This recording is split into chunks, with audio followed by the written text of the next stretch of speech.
Well, ladies and gentlemen, welcome back to another episode of Narpocalypse. Our guest today, we have from small town Rupert, Idaho. He played at Minico High School, and then after serving in his LDS mission in the beautiful cornfields of Nebraska, he followed in his brother's footsteps, going to Weber State. He is Weber State through and through. His family, his bloodline, they are Weber State. In his 6 seasons with the Cats, he had 43 games and capped off his career with a final game of 87 rushing yards, 2 rushing touchdowns, and 46 receiving yards. Hell of a game. I was there. Super fun to watch. He is quite possibly the world's best Apex player. He might have the biggest biceps known to man and the worst knees known to man. He's the best DJ I know. And most importantly, we must never forget, he's a diabetic. So, ladies and gentlemen, the Cope Dog himself, Colter May. Dang, what an intro. Thanks, man. Our favorite diabetic. I would hope so. Can I just say real quickly, Nebraska is brutal. Like, I've never been, but like, I feel like the only thing... You can't say it's brutal if you've never been. I feel like the only thing they have going for them is Nebraska football. Like, you never hear... They don't have that going for them because they're horrible. But that's the best they have.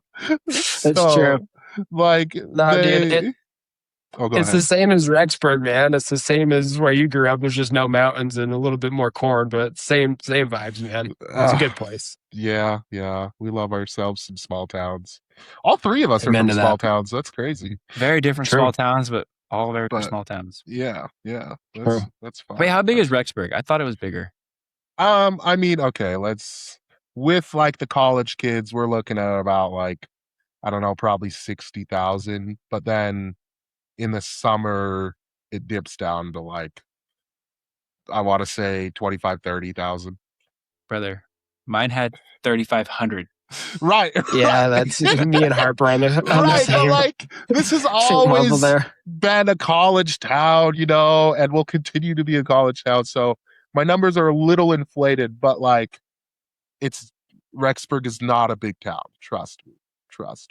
It sounds like it's growing 30,000 times bigger than what ours was. Don't let them fool you. It's growing. It's small compared to Salt Lake. That's fair. Yeah, that's fair. What was I gonna say? Yeah. On that legacy thing, how was it following Brady May? I know we've talked about it a couple of times in just passing, but like, I don't think we've ever sat down and asked you, because like, let's be honest, Brady's a dog. You're a dog too. You're a dog too. In your own way. Yeah. But he's the Coke dog. But like, Brady, right? They brought him back every single year to give that gosh dang Weber versus Idaho State draw the line speech. So true. Clearly there's something about Brady.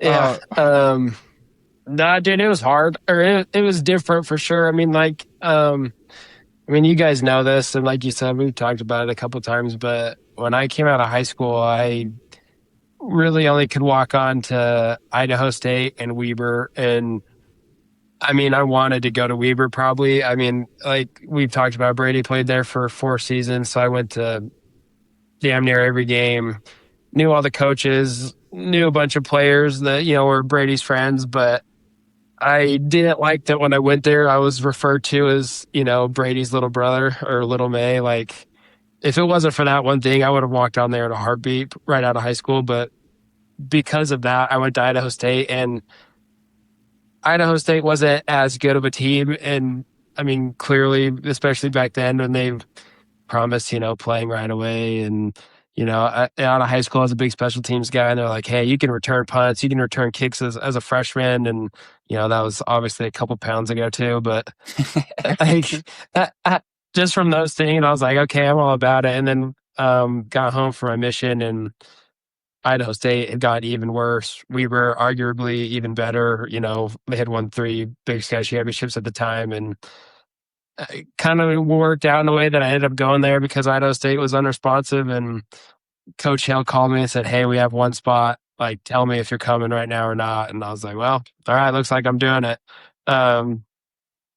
But even like when I was first there, it was hard because I felt like it was almost like, and this might not even be true at all, but people looked at it as I was there because of Brady. You know, he was a couple time All American, All Conference player. I was just Brady's little brother, and um, wasn't there for myself. And so I feel like every day at practice, especially on the scout team, like my first 2 years, I kind of had to prove it, and I feel like it, sounds cliche or whatever, but I had a chip on my shoulder and was ticked off when if I thought anyone was thinking of me as his little brother, and that's really what kind of turned me into being on special teams and being able to eventually play and start. But at first it was a big deal. And then once I was there for really probably halfway through my second year, it kind of left, and everybody knew that I could play football, and it worked out after that. But it was for sure a big deal there the early years. I feel like that's so hard too, just like crawling your way out of a shadow like that, like making your own mark. Because especially like it'd be one thing if you guys were completely different athletes and positions and stuff, but like you both were running back, fullback, like Yeah. big body dudes. So like then it's even harder because you're in the same, like sculpted into the same spot with him, you know? Yeah. And it was, that's what's funny though, is because like I said, when I came out of high school, I think I weighed 185 pounds. And so like I was not a big kid. And like if for Idaho, like I was fast. Like I was a skill player through and through. And then Brady on the other hand was playing at like 230 probably. So it did like make me mad. And they're like, "Hey, are you gonna get big like your brother?" I'm like, "No, like I'm not gonna get fat like him. Like look at me and look at him." And then, genetics are funny, and all of a sudden you start working out and get stronger, and Started looking a little bit all like of a Brady. sudden I look like Brady. Yeah. So it's kind of funny how that worked out. And, I wouldn't change it though. I loved playing running back and love playing fullback for, the amount that I did. But yeah, it was funny for sure. Dude, just going back to the game that I had talked about, like finally seeing you actually get the reps that they told you about for years was so fun. Yeah. That game Yeah. was so sick. Yeah. No, Yeah. that was awesome. That was awesome. It felt good, man. It felt good. Have to, you know, makes you want to, makes you wonder what would have happened, if that would have been the case the last, year or two while I was there. But it felt good to have a game like that, and like you said, finally be be rewarded what I was promised. And after going everything I went through, it was good to get some carries and run the ball. So It's a hell of a note to end on for you there. yeah, it was fun. Yeah. And I think that's like, I mean, I know we talked about it the last couple episodes, but like that's such a hard thing. Like when you know you're good, right, and you've been told time and time again, like, oh man, yeah, like we just need to see this from you, right? We just need to see this from you, and you keep hitting those goals that they tell you, like, we just want to see this from you, right? And then it's like they didn't expect that, like, oh dang, like yeah, he hit that weight, he does good in practice. He does all these things. And it's just like, at what point is it like they're just making excuses so that they don't have to like start you? You know what I mean? And I think that's kind of crazy because I feel like a lot of good athletes get done dirty by the promise of like, once you hit this. So, Yeah. yeah. And I don't know. I don't have the mentality of like I was done wrong or anything, or Mhm. like, I was treated wrong. But like you look back, like, especially now that you're out of it, like I said, Coach Swan, Coach Duff were the guys that kind of got me to Weber. And then Coach Q was the running back coach. I don't think he even knew my first name when I walked in the door. And Yeah. a year later, I'm starting to get like not meaningful reps, but reps with like the threes and twos, which was a big deal as a, freshman at the time, of three back to back to back Big Sky champions. And then all of a sudden he leaves, get Coach Conley, start over. And then same thing. All of a sudden, I'm starting to play fullback. I can go in on third downs, do those kinds of things. All of a sudden, he leaves again, or he didn't leave. Got a new head coach. Start over with the head coach, and then Coach Conley leaves. Get Coach Fiafia, who was awesome, and then I had him for a spring. I was with the ones. He leaves, and then that next year, get a whole new coach and start over from square one. So it was almost like every time it's like the dumb saying, why'd you cut me down, to grow, whatever. It's happened like 4 times in a row. So it's kind of funny that how it shaked out. But yeah, Yeah. the last game and where I ended up was good, but I think Yeah. I that just was thought it part was of the funny. Like, process. I remember for years, Myers would like walk by in the weight room while we're stretching. He's like, "Oh, we got all these plays in mind for you. We got this drawn up and this and that." Like years and every spring, every winter, and like nothing. Like maybe we run it at a practice once or twice, and then just nothing happened in the games. And then Myers becomes head coach for what, one game? He starts Yeah. you at running back. Like hell yeah. Yeah. Yeah. Yeah. He saw the vision. Yeah. Like I had gotten carries and played like the second half of this last season. I played quite a bit, but never like start to finish of the game. And I think that like a lot of those promises were tough because I think that like at fall camp, they would be installed and we'd run it. And then, especially the last 3 years, we weren't necessarily good. And it was like, okay, if we can't do X, Y, and Z, like if we can't throw the ball 10 yards downfield, we can't be doing these extravagant packages and all this stuff. So I think that played a Maybe part that's too. where you're Where wrong. Maybe you should have only done the extravagant stuff. That's you're true. right. Cut the basics. Okay. Yeah, that's on me. Very true. Yeah. But yeah, 10 who cut knows? method. For sure. Yeah. For sure. That's interesting. Okay, so we talked a little bit about like how you got to Weber and kind of a little bit about what that was like for you. So how was that transition? How has that transition been for you now that you're done with football? Dude, that's a loaded question. You guys know how it is, man. I mean, I don't know. I think the whole time going to school and playing football, I never thought it would be hard to find a job or to like I always kind of figured like, once I'm done with football, I'll be done and I'll be on to the next thing. Well, for me personally, like my wife Morgan, bless her heart, she worked the whole year I was playing. Like I was getting a stipend, but she was the one that was working and paying our bills and for food and all those things. So when football was over, I was like, okay, like I'll be the one to do that now. Well, all of a sudden 4 months are gone of looking at jobs and going to interviews and like, you're not part of a team anymore. You don't see your friends every day anymore. You got responsibilities. I'm not playing video games with you guys and talking to you guys all the time anymore. So like, I don't know. It started to wear on me for sure of, where do I belong? Where do I fit in kind of a thing. And so I don't know. And then eventually, you go through the hard times to get to the good times for sure. And eventually you find a job and things work out and you find other ways to, you know, to satisfy your competitive wants and desire and where you belong. But for the first couple months after football, it was hard for sure. I think for me, it was just a sense of like, where do I belong? Who do I hang out with now? I feel like it's hard too because it's such a 180 and like you're just so quickly thrown into the deep end. There's no real transition or like ease you into it. It's like, oh, you're done. Get out, clean your locker out. Good luck. Like, oh shit. Okay, I'm in it. Yeah. No, go ahead. I was gonna say maybe you guys could say this was the same for you or not, but I feel like my life all of a sudden got quiet. Like all of a sudden my phone wasn't blowing up telling me when to be at a lift, when to eat, make sure you check your grades. Hey, we're doing this at this time. All of a sudden, like you said, Harp, after your last game, like it's over. Like there's no one calling you, no one texting you. You don't have to go and be with anybody anymore. So your life gets extremely quiet. And when you're used to going from one thing to another 24/7, it gets, boring. I don't know another way to put it.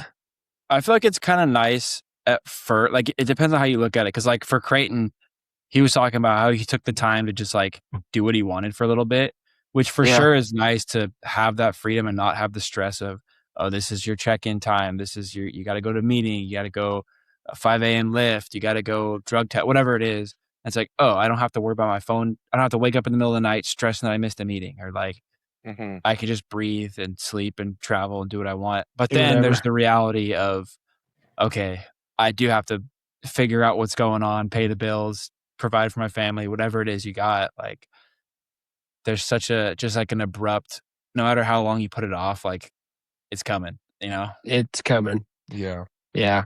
It's like a drug and you just get cut off cold turkey. Seriously. Yeah. Seriously. I think that I probably had a solid 2 weeks, or honestly, maybe more than that. I feel like after Thanksgiving, Christmas, you kind of have things you're looking forward to. And, I was hanging out and doing all the holiday things. And then I feel like once the holidays are over and you don't have anything necessarily to look forward to, I feel like that's when it really hit me. And I was like, oh, like next Christmas, you got 1 year. Seriously. Still waiting. Dude, I thought it was interesting talking to Peter that it still was like, this is new to him. Cause for him, it's just like he got done with the season and was in the off season stuff. And like now that everyone's going back, I guess it's a little bit late now, but like it was the first time that he'd not been to a camp. And like, I didn't realize that. So it's so funny that like he's just having the struggle hit now. He's like, guys, I don't know what to do. Like, it's funny to me. Yeah. I was talking to him like he had been out for like at least a year. and then yeah, just like you, I was like, oh dang, like now this is fresh for him for sure. Yeah. But and it was weird. It was weird. I mean, I did fall camp last year, so like seeing the fall camp post of like day one in the books and stuff, that did brought up some, feelings of like, wow, that's the first time I've been there in 6 years. Like, what in the world? Yeah. Where it's gonna be weird is if you go to a game. Like that's gonna be the first like that was shock for you. Super weird. I believe it. The thing though, like, so like I had trained for pro day or whatever, I said I was going to finish it all the way through and, have that experience. And from the time that our last game was in like November or whenever that was, and then I started training in like December, you would not believe the amount of new faces in that building. Like I think right now on the team, like I played last year, the guys I know on the team, maybe 8. Everyone else is new, so it almost like helped the experience of like not going and seeing all your buddies and stuff, like totally new. It's like a fresh start, but I couldn't imagine what it would be like knowing everybody on the team still, Yeah. Even that year I didn't play that you guys finished, or you guys did another year, there was like a lot of new faces that I didn't know, and I feel like I didn't expect it to be that many new guys, Yeah. I'll be honest, like my senior year, I could maybe count on like one hand the number of freshmen that I knew because I was just like, there's so many of them. And in my head, like it was kind of bad, but I was just like, I'm not going to, see these freshmen ever again, like I'm closer with the boys that I went through the program with, and those that have already graduated. So it was dude, where it's hard that you guys will never understand is at a JUCO, like you're getting a whole new 60 guys every year because you're there for 2 years, 3 years maybe, and you're out unless you're me and you're there for like 7. But like it's a whole new team every year. It's crazy. Yeah, that is pretty wild. I believe it. See, for us, it's a little different because we came in later than everybody just due to like our missions. And so, right, I was 25 and you had somebody like, you don't know him, his name was Xavion. He was 18. And I was just like, dang, and we're playing the same game right now. So same game and you're both freshmen. Yeah, basically. So that was really weird for me. But that is something I wanted to ask you guys about because like this is the first time that we've had 2 people on a mission. But what was it like coming off of 2 years of, because like you can't really work out and train anything on your mission, right? So like how was that transition back into sport off of that, kind of on the flip side of things? Go ahead, Zeke. Let me tell you, it was brutal. Okay. It was so unbelievably brutal. I mean, I got off my mission and then, and I went out at a weird time. It was like the end of July when I went out. So I got back like that same time basically. and I had 3 days, and then I had to report for fall camp. So it was just like, yeah, it was kind of like whiplash for me because a lot of people, right? They get home from their missions, and it's usually when the season's going, so they report in the spring, and that gives them like a little bit of a chance if they want to get their legs under them a little bit and start working out a little bit more serious and stuff like that and hang out with family and all that. But no, for me it was just like I got home, and then my coach at the time, Coach Afiaki, he calls me. He's like, "Welcome back. We need you to come up in 2 days and sign some paperwork." And I was just like, "Sounds good, Sick. coach." So yeah, I just packed up the stuff that I had because I mean I hadn't gotten any new things, and I was there. And then yeah, like hello wake up call, right? We talked with Creighton just about that experience of being a freshman and lining up against like these veteran people. And I had the unfortunate pleasure of lining up against Ben Boss. Okay. And at the time, I mean, he still is a dog, but Dude's a tank. Ben was like the center to end all centers. And I'm just this I wasn't a twig, but like I was not nose guard size yet. What did you weigh before and after the mission? Before the mission I was 240, and then after all that nice little Georgia food, I was about like 270, 275 when I reported. Yeah, that boy put on some weight. Dude, let me tell you. Let me tell you, Georgia treated me nice. But and then yeah, from there they had me put on an extra like 15 pounds. So that was awesome. But yeah, no, for me it was just like I was out of shape. And so like near the beginning of fall camp, I was just like, I can't do this. I'm gonna quit. Like there's no way I could get into shape and compete with these people. And then near the end, I was just like, okay, I'm still not in shape, but I feel a lot better. So that's kind of what it was like for me. But Fair. yeah. Coke? Dan, I had a little bit different experience. I'm like, my whole career was a little bit of a different experience, but so I went on my mission in 2019, and then obviously COVID happened, and like you guys so proudly mentioned, diabetes, got sent home early. So I didn't know that, really. I did not know that. Yeah, so like when COVID first came out, they, thought everyone was going to die, and if you had diabetes and you'd get it, who knows what it would do to you, kind of thing, So they sent home like all the people with asthma, diabetes, like any kind of disease of any kind, I guess. But so I got home a whole year earlier than expected.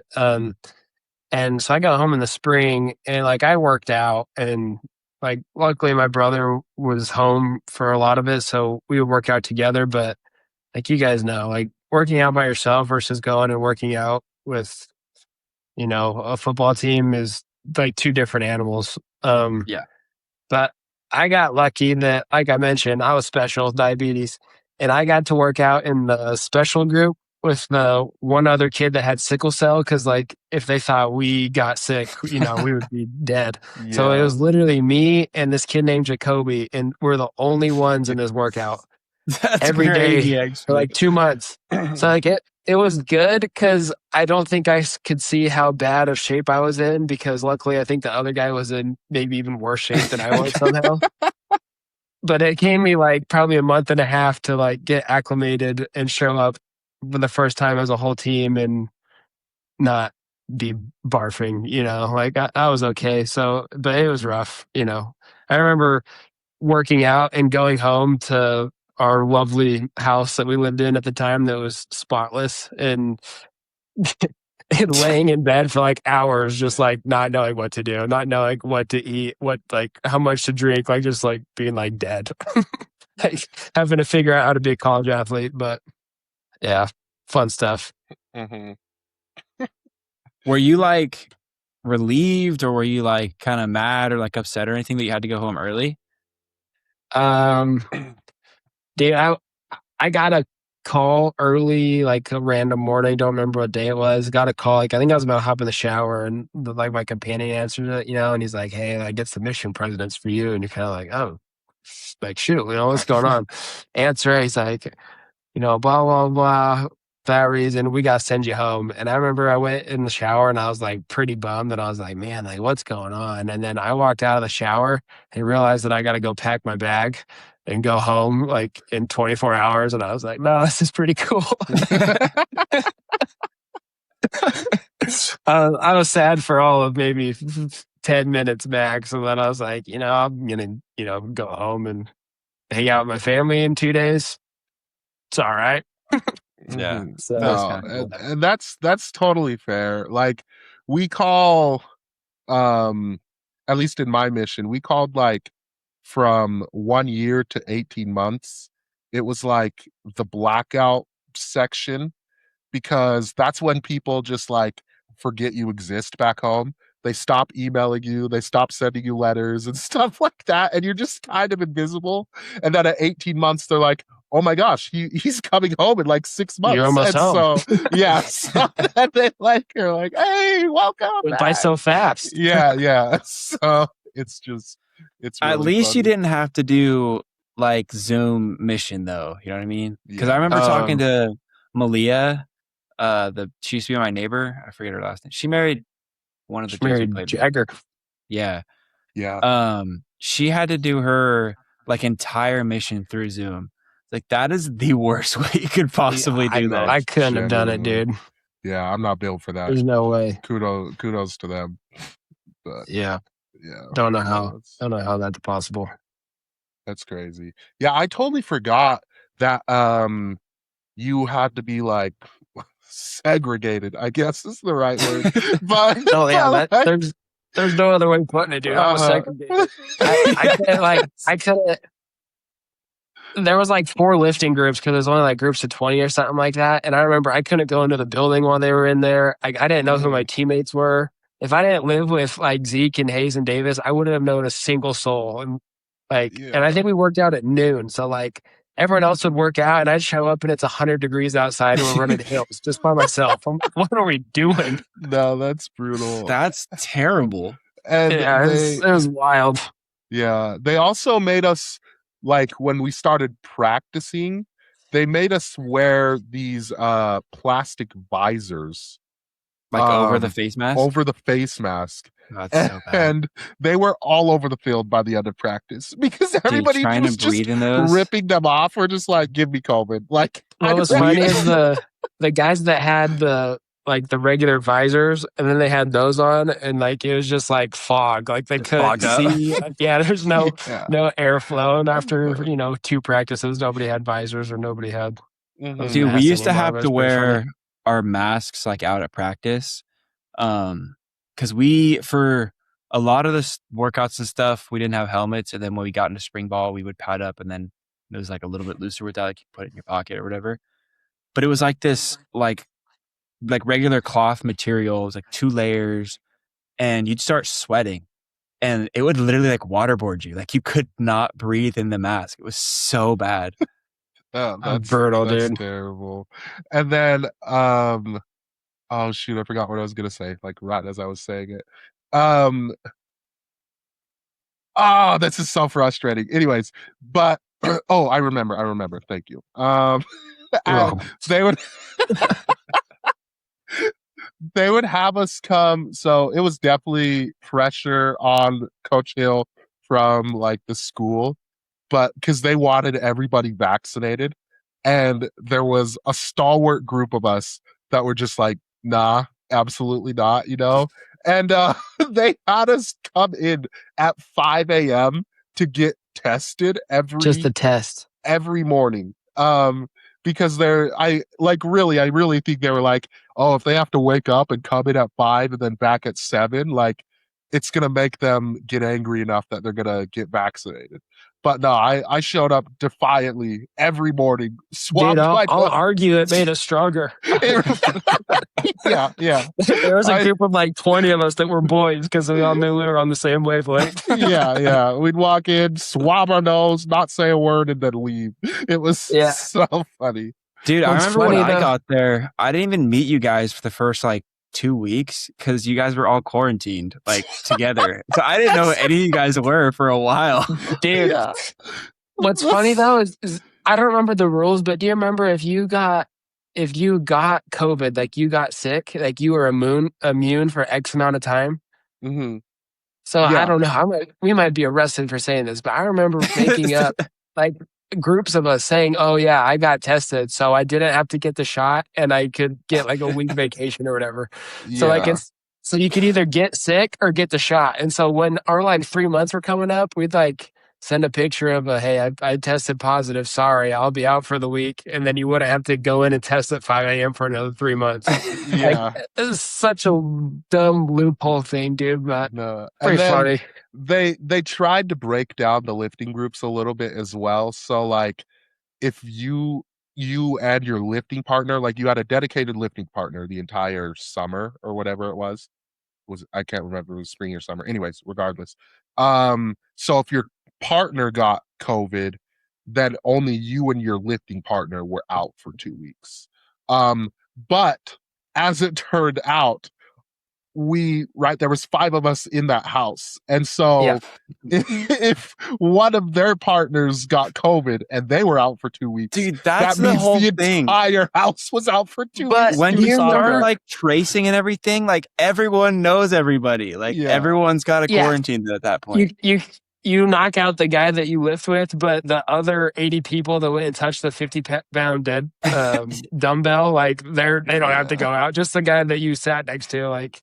Mm-hmm. But Well, because you weren't kissing you everybody remember else. we were Allegedly. out. We were out for like a month and a half due to contact. It was and it wouldn't even be like our house. It was so and so's lifting partner, so and so's lifting partner, so and so's girlfriend. Like, yeah, dude, I'm not yeah. gonna lie. That was the time. Like, if you could have been out for that long, just chilling with your boys in the house, that would be so fun. Like I said, we spent 3 Yeah. days, 3 days, and watched the entire Lord of the Rings trilogy extended edition. The only time we left the house was to go to like McDonald's or KFC or something. It was ridiculous how we wasted time. But yeah, it was good times. Damn. So bored, dude. Yeah.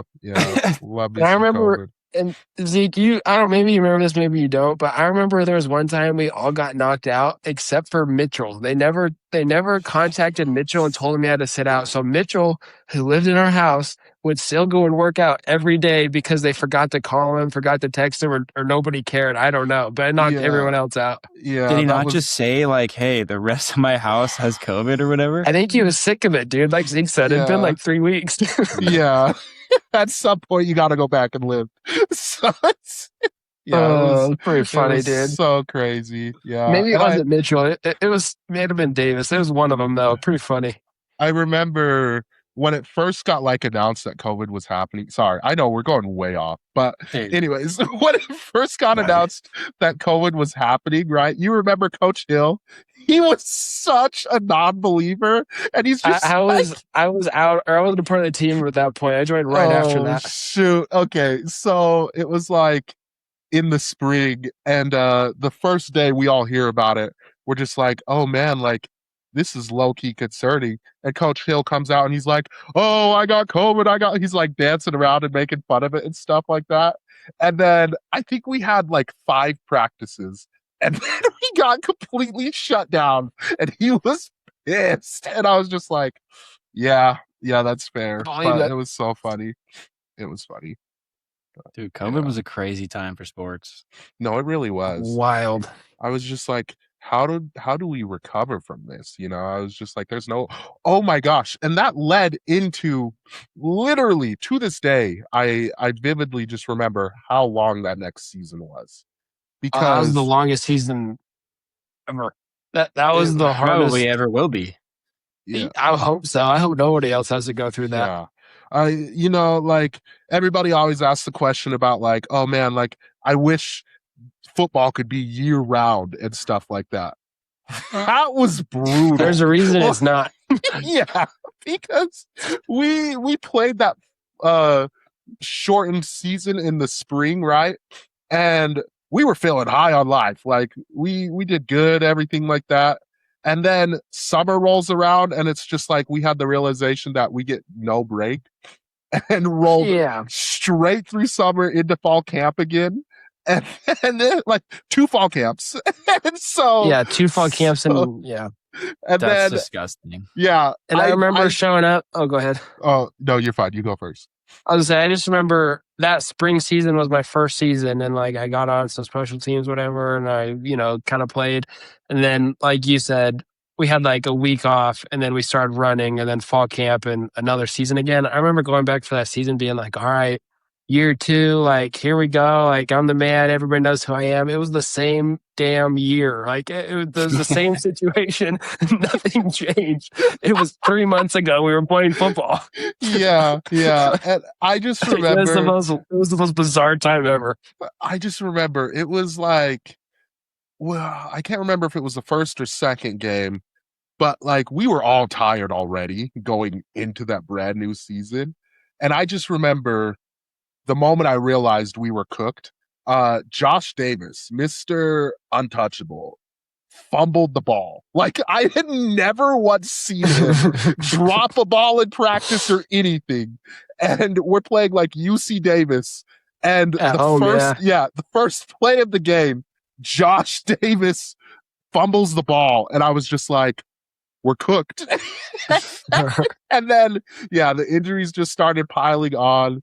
And did we have a playoff game that year? We played SIU.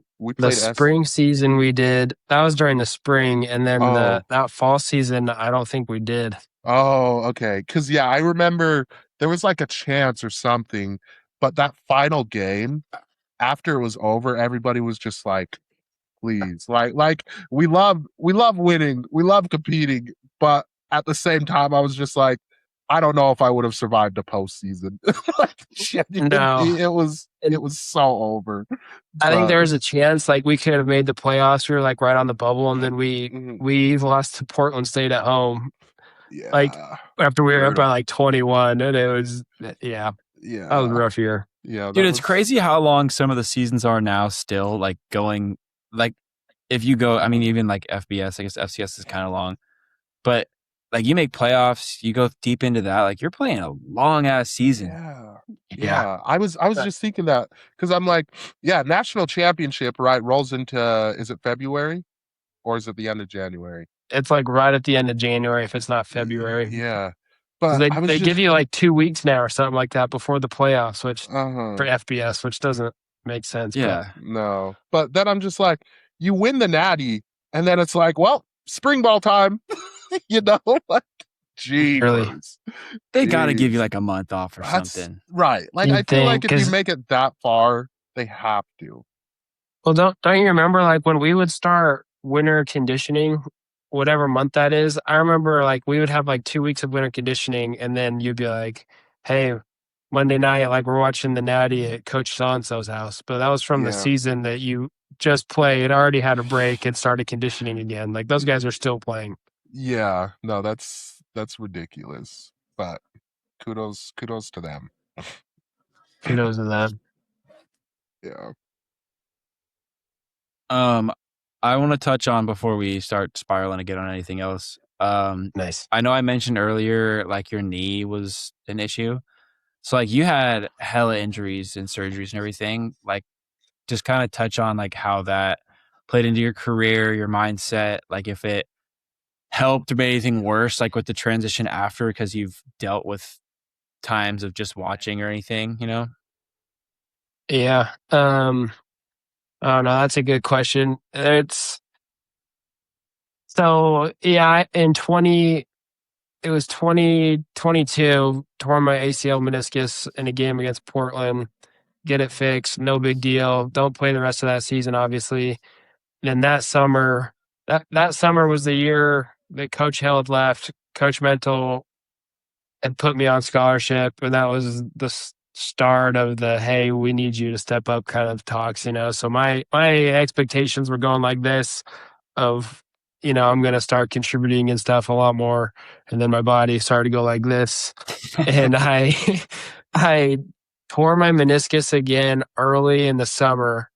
And like, it was hard or, sad and stuff, but no big deal. The doctors, everybody's like, hey, we'll come clean you up. You'll be out for a week and you'll be back practicing again. And like my knee never really, I mean, it hasn't been the same since, but it never really got better. I feel like it looked like a balloon everywhere I went. I limped everywhere. Going to therapy and stuff. It was just like, trust the process, do X, Y, and Z, and you'll be okay. And so I don't know if it being naive or what, just assumed that everything would go to plan and I'd be okay. Well, we start fall camp.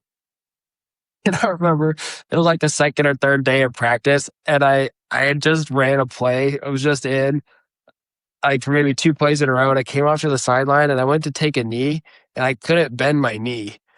Like I physically couldn't get on a knee, and I'm like looking around, like what is going on? And I take off my like leg sleeve, and my knee's like this big around, just swollen. And so they like drain it, and I don't know. I'm kind of going off subject here, but end up tearing my meniscus again, and that one hurt, and that one I was pretty bummed out about because I thought I was going to be okay. I missed the whole season prior to that, and so there's only so much optimism a guy can have. Like I remember that week was pretty rough because I expected to be okay, I expected to be playing, and ended up hurting myself. And anyway, I ended up missing like 3 weeks at the beginning of that season. No, back up. They told me, you're going to sit out the first week. We're playing a smaller school. And then we want you to travel when we go and play Utah. And so my knee's like barely hanging on. I had surgery 2 weeks prior, okay? And I'm a backup on every special teams. I'm backed up behind one guy. And I remember looking at the depth chart and going, if there's one guy that's going to get hurt or going to get thrown out of the game, it's him. Like, Well, why here's am the I thing, backing up Coach. him? I was behind you on the depth chart. That's right. I was like, team's getting kicked out. Coke don't got a knee. I've never ran any of these. Yeah. And so, dude, sure enough, like what, halfway through the first quarter, hey, so-and-so's out. You're in on, punt, kickoff, kick return, all these things. I'm like, guys, I didn't run until 2 days ago. Next thing I know, I'm strapped up against like number 15 Utah. And like it was fine. I don't think I think I had a tackle or something that game, but anyway, played against Utah, and then that next week go to Northern Colorado, same thing. I'm like on one special team, and like after that game, I was in so much pain. I remember going back to like therapy or whatever on that Monday, and they're like, "Hey, we got to get you looked at." And I'm going off on tangents again, but all of a sudden, like, "Hey, you have bone bruising. Like your 2 bones, like there's no meniscus in between. Like that's why it hurts to walk. That's why you can't bend your knee. Like you got to stop essentially, or you're gonna break your leg." And like that's nothing you ever want to hear. So that year was a complete wash as well. Luckily, I could use my medical red shirt, but I don't know. For as much as it like put me down in the dumps of like what's going on, like I've been on an incline of starting to get playing time, starting to get trust, and like all of a sudden keep on getting hurt, and then the thoughts go in your head of like, do these guys still think I can do it? Do these guys think I'm just going to be hurt all the time? Like, and luckily, I don't know if it's a good thing, bad thing, but I was able to wire it in my mind of like, nobody else thinks you can do this again. Like everybody thinks you're a crappy football player from Idaho still, like, go and show them. And luckily with enough injections and drugs and telling strength coaches and coaches like, hey, I'm not doing that. Like, I was able to save myself and preserve myself and end up having a good couple of years personally. But I don't know. I think it taught me a lot of, what my body and mind can do. And I don't know. I hate being told what to do and hate, people thinking that I can't do something. And it worked out for me in the end. But for probably 2 years, it was pretty up and down. And watching like you guys play, especially going back to the house after games and everyone's like, oh, did you see like when I did this? Or dude, hey, like that was such a good play. And I'm just like, yeah, like I was sitting there eating a hot dog. Like wasn't really involved. Like that was probably the worst part, is not feeling like being on the team, but it doesn't feel like you're on the team. But yeah, worked out. I don't know if that answered your question. I just kind of went off there, but No, you're good. No, yeah, that was a great answer, I thought. Yeah, no, that is super weird. I feel like that year was super weird for injuries, and I don't know what it was about that Utah game, but we had like all of our injured players play in that game. Because it was like me, you, and Steve, all three of us just came off meniscus surgeries. Well, yeah, I was a little farther along than you, me and Steve both. Well, no, Steve was brand new too. But yeah, no, I feel like that is such an interesting thing too. How coaches treat injuries versus trainers, right? Like both are on the extremes, I feel like most of the time, because yeah, a lot of the time it's like the trainers are like, no, he can't play for 2 months. And it's just like, well, like we could come back a little quicker than that. yeah, And then the coach is just like, oh, you woke up right after surgery, you're good to go, you know? And so I think that's just kind of an interesting tug of war. And honestly, like it almost made me feel like a piece of meat a little bit when that happened to me, because I was like, But dang, you're a like good piece of meat, Zeke. I was like, I thought these guys cared about me, you know, but here they are saying like, you're okay enough. Like you're not going to be perfect, but you're okay enough. And yeah, there's a difference between being tough and being stupid, and as we know from Coach Hill, uh, but I don't I know. mean, I had way with words. You weren't here for this story, but he told us about this one rugby dude. He showed us a oh video. gosh, This rugby Yeah. player. Oh, I was there for that. You were there. yeah. Say Harper's That was for my sure first there fall for that. camp. Oh my gosh, that was so Heck of a crazy. So meeting. for those Heck of a meeting. for these listeners and first time watchers, you know, Coach Hill has a meeting with us.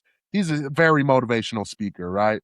And so he's showing us this video about this rugby player who I don't know how it happened, but basically had his ball During a sack. game somehow. He Yeah, tore yeah. his scrotum. Yeah, tore his scrotum during a game and duct taped it and kept playing. And he tells us and shows us this, and he goes, "Is that crazy?" And we're all like, "Yeah." And he's like, Yeah, "No, It's freaking tough, dude. yeah, yeah." that was one of the best so Coach Hill meetings ever. we're all like, well, might be a little bit too crazy for me. Is But that freaking crazy? No, it's tough. yeah, this is the same coach who had a star linebacker cut off their finger in the middle of a game because it was broken. So I'm just like, you I know think what? I think it was in the middle of the game. I think he broke his finger in a game, and then it bugged him all year, and it like kept breaking or something like that. And then like right before the season started, like barely enough time to lose a finger and be able to play, he did it and sewed it up and played. But Yeah, Like himself? yeah. no, like he went to the he didn't sew doctor. it up I was himself. like, He didn't what? sew it up. Yeah. Yeah, But no, pretty crazy. yeah, from what I understand, he like Actually actually tough. cut It's not off his crazy. finger, and I was just like, couldn't be me. I'm not Yeah. brave enough for that. But To kind of go back, this just made me think of something. To kind of go back to the like being hurt and what coaches expect of you. Like when I got done, like the last year I sat out and came back, I feel like the coaches, or most of them, were really good about like, hey, dude, like, you know, we need you to play. Like if you have problems with something, tell me and you won't do it. But I kind of feel like that developed into a hey, like we can't overwork Colter, or hey, he can't do certain things. And I feel like that, I don't know, also turned into a negative almost of like, hey, like just let me go. Like if it breaks, it breaks. Like let's roll. But I don't know. I kind Yeah. of feel like that scenario of injury kind of played on both sides of the let's be careful and no, you're fine. So it's kind of funny how it, you know, the whole time it was just going like this, I feel like. But anyway, just made me think of that. no, that's very true. I think, yeah, it's a weird tug of war. Did you like going through all the weird tug of war mental stuff back then with the injuries? Like learn anything about yourself or like your own mindset that helped you push through it that like you could use now, or like that if people are listening to this that are just now getting off of sports or in an injury or whatever, like that, like just advice that you would give for how to get through a time like that? Yeah. Yeah, I don't know. I feel like it's tricky and everybody's different. And I think for me, like, I think it was like, I don't know. I kind of learned that if I want to do something, if I really wanted to play football and if I really wanted to do it, like it was possible. I had a doctor straight up tell me like, "Hey, dude, if you keep on playing football, like you're going to need a knee replacement in 2 years. Like you have to stop." And I remember walking out of the doctor's appointment that day, and I was just like, I don't know, maybe this is being dumb. I don't know. I was just like, that's not true. Like, no, like that's dumb. And so, I feel like I told myself like, I know what my body's like, and I know that if I, do the rehab, if I go and ice every day, heat it up, stretch out, do all that strength stuff, that it would be possible again. And I don't think I knew it like at that very instant, but as I did all that stuff little by little every day, and kind of follow the process, and do the little things that gradually it built into like, dude, I'm fine. Like I'm jumping, I'm going side to side, and it may not look pretty, and I may not look athletic, but I can do it. And so I don't know. I think that's what it probably taught me is like if there's a big challenge in front of you and hard times, like don't try and tackle it all as a whole and fix it right here and now, but take a step back, look at the little things that can help you build to that problem and eventually overcoming it is probably my 2 cents. Oh yeah, I like that. Yeah. Yeah. No, I think that's important to I mean, we talked about it with Riley Jensen, our what do you call him? Sports psychologist Sports psychologist. Yeah. all the time. Like I think a lot of his stuff was kind of just like about being able to reset yourself, and just go like, no, like that doesn't matter, like um I still remember one of his things, like he was talking about I think it was one of the I don't know which professional athlete it was, but he said like this phrase like "noop chopi" or whatever, like, and it just means like now I begin, and so Yeah. um like I know for me, right, like as funny as it was, like that really helped me reset a lot. Like I would get like just absolutely blown off the line, um come off onto the sideline, throw my helmet, like I did, and then um good old Rob would tap me on the shoulder and be like, Coach Duff wants to talk to you on the phone, and I'm just like, oh. And then I just had to be like, okay, reset. Like, yeah, that was a terrible play, but like there's still a lot of game ahead of me, and like I still have a couple more years, whatever, and it's like if you're not able to reset or like in this case, right, like overcome that mental barrier that comes as a result of like getting injured, like you're never going to be able to be successful. And so I think like, yeah, while it is like important to be smart and stuff like that, if you tell yourself you can't, like you won't ever bounce back. Yeah. Yeah. I think yeah. To go along with that, it's like if me personally and anybody, if I listen to what everybody else said about me over the years, like I would have stopped playing football a long time ago. Like who Mhm. knows what my life would be like. Like I wouldn't have, met some of you guys. I wouldn't have met my wife. Probably wouldn't be here right now. Like I don't know. So it is important to, tap into yourself and know what you are capable of. And, it's okay to listen to other people and take advice, but at the end of the day, it's your life and you know what's best for you. So Mhm. agreed. True that, man. So kind of on the subject of like, I know we kind of briefly brushed on it earlier, but just you were talking about a little bit of like finding that competitive edge still or whatever after you're done with football. Have you Hmm. been able to find like an outlet to kind of replace that competitiveness that football brought for you since you've been done? Not to that level, no. Like, Yeah. I don't It's know if I ever will, to be honest. I mhm. would love to. But no, I don't know. Like, it sounds funny, but like, I'm in a sales job, and like, it scratches it a little bit. Like, knowing that there's other people talking to these guys, and it feels good when you win or are able to close a deal or whatever. Like, that helps a little bit. And like, I I don't know, know. like a lot of But sales jobs that I've seen or talked to people, like they love athletes for that reason. Like they yeah, love that you look at it as a competition and like you can work hard and push through, like whatever it is. But I remember talking to some guys and like they or like even just like looking at jobs when I got done, and obviously being in Utah, there's a lot of sales jobs, and it's like athletes wanted. I was like, I'm not a yeah. salesman. I'm an athlete. Like, Yeah.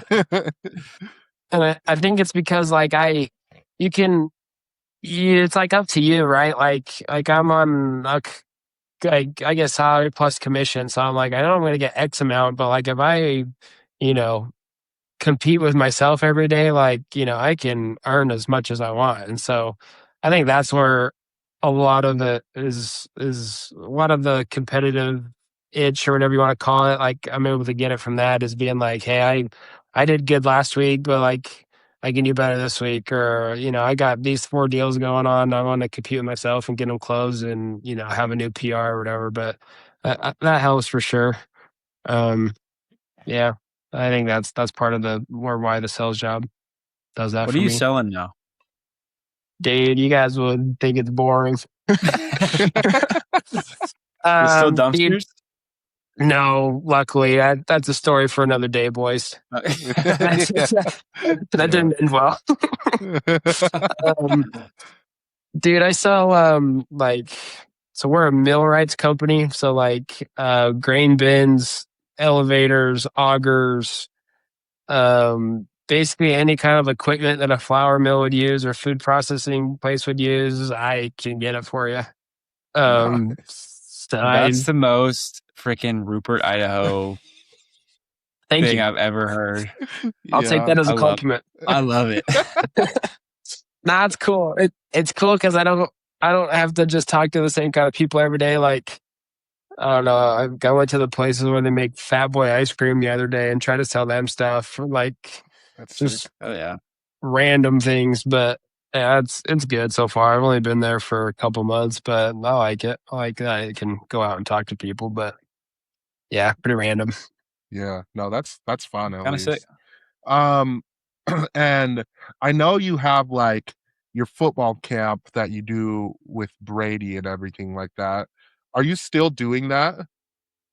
And this was the first year we did it. It was I Mhm. don't know. It was about right the time that I got a job and started Yeah. getting things figured out. But I think we want to do it again because it helps scratch the itch a little bit, Yeah. being able to coach kids and And, being around the game of football a little bit. and kind of in that same like vein, sorry, I'm asking a ton of questions back to back. No, you're But good. in that same vein, have you ever thought about like, are you wanting to like get into coaching in the future, like at any I level? always just thought you were gonna go right into like GA Yeah, coaching. that's genuinely Something like that's what that. I thought too. Yeah, and if circumstances were different, like if Coach Hill was still there, I think I would have pushed for that 1,000% in that coaching staff. But uh, don't want to dive into it. Like things at Weber just weren't necessarily good when I left, and having a new coaching staff, like, I have good friends with maybe like 2 guys on staff still, but and the worse we got and the more drama and things that were around football at Weber, my interest kind of just slowly tanked, and I Mhm. think it's too hard of a thing and too time consuming for not being able to enjoy it. Like I always kind of thought I would do it for a year or two just to say I did it and get that experience and then go help a high school or something. But yeah, it just didn't work out. It's okay. I'm happy where I'm at, and I want to be a coach someday, but I know that the second that I start, I don't think I'll ever be able to stop. So I'm taking Yeah. a year or two to not do Yeah. it. That's fair. That's completely understandable. It's Yeah. like Brady. We're talking about Brady a lot, but Brady's coaching 8th grade football. He's the 8th grade football coach, and and it's funny how geeked up you get when he's like, "Hey, we're installing Trey Wright 24 power today. Like, hey, you think we could do this, this?" And I was like, "Oh yeah, hey, you should do this." So it's like, man, they're freaking 8th graders and not even my team, and it's getting me. Dude, you're gonna be so like the funny. freaking Greg Olson and Luke Kuechly. Luke Kuechly. You guys are gonna be them of Idaho. Yeah, I don't know about that level, man, but it'd be fun. That's awesome. It'd be fun. Yeah. All right, What about well, you guys? You guys on want to the get into coaching? non-football- Sorry. Oh, Oh, sorry. you're good. Oh no, you're good. I definitely would want to get like high school someday. I don't think anytime soon, really. Like I got a lot of stuff to figure out for myself before I get to that point. But Yeah, I would like to coach high school at some point. I think it'd be fun. no doubt. Yeah. Sorry. I have like really bad allergies and they're killing me right now. I have thought about it too. I think it would for sure similar vein as Brian. Like it would be later for me. Like I'm in my hometown right now and I know the high school coaches. Some of them coached me actually.